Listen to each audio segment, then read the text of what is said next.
28 nong Silasuri Monobongol constituency BJP nenggai batainai candidate Kong Jong Mok kabang vote manai angkha kaplai tei yafarja khat certificate media বন্ধুদেরকে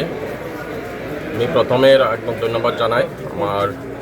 শিলাচুরি মনোবঙ্কুল ভারতীয় জনতা party কার্যকর্তাদেরকে এবং ধন্যবাদ জানাই যারা শিলাচুরি মনোবঙ্কুল আমার ভোটার্সরা গণদেবতারা ওনারাই আমাকে বর্ষা রেখে ভোট দিয়ে জয়যুক্ত করিয়েছে তার জন্য আমি আগামী 5 বছরও আগে যেরকম 5 বছর আমি শিলাচুরি মনোবঙ্কুল জনগণের পাশে ছিল আগামী 5 বছরও আমাকে যখন সুযোগ দিয়েছে কাজ করার জন্য আমি সবসময় পাশে থাকবো ধন্যবাদ। শান্তি শৃঙ্খলার বিষয় নিয়ে কি বলবেন? এখনো পর্যন্ত কোনো কিছু অভিযোগ আসেনি তো এইমাত্র আমি জয়ের সার্টিফিকেট নিয়ে বেরিয়েছি তো পরবর্তী সময় কি খবর আসে আমরা দেখবো সেটা।